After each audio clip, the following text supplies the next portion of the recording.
बिस्मिल्लाहिर्रहमानिर्रहीम।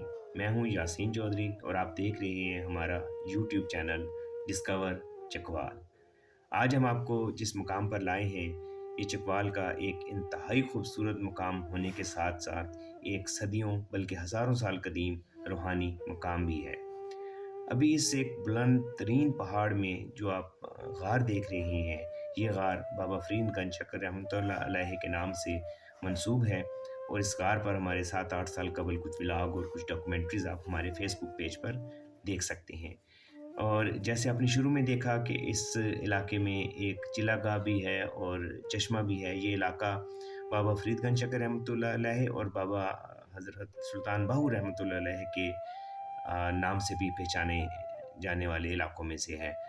अगर आप कलर कहर से चौसा सैदन शाह रोड पर आएँ, तो ये मकाम खंडोवा गाँव के सामने वाले पहाड़ के साथ बनता है और ये चकवाल की एक इंतहाई खूबसूरत वादी है। आज हम आपको बुनियादी तौर पर इस वादी की खूबसूरती गंदम के दिनों में और यहाँ पर जो चरवाहे जो मेहनतकश अपनी बकरियाँ और जानवर करीब और दूर के इलाकों से लेकर आते हैं, वो दिखाना चाह रहे हैं। इस गार पर और इस चश्मे की जो पूरी तारीख़ है, इंशाअल्लाह ताला वो भी आपके साथ दोबारा कभी हम तफ़सीली ज़रूर किसी व्लॉग में शेयर करेंगे।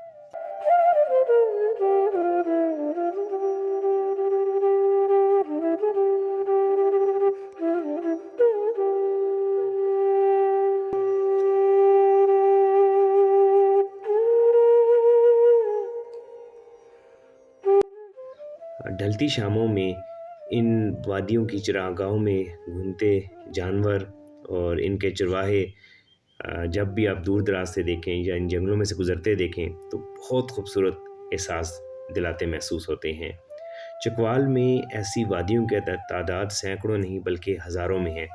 और अगर हम अपने गुज़श्ता 15 साल पर जो हमने फ़ोकस किया है चकवाल की टूरिज़्म को, तो उसमें हम ये समझते हैं कि हमने सैकड़ों वादियों को एक्सप्लोर किया।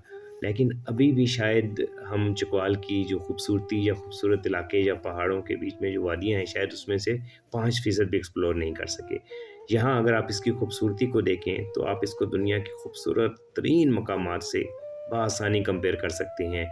और अगर सियाहत में और टूरिज़्म में कोई पैमाना आप अगर कायम करें, तो इसको कोई दो राय नहीं है कि आप इन खूबसूरत वादियों को उस पैमाने में सबसे ऊपर टॉप रैंकिंग दे सकते हैं।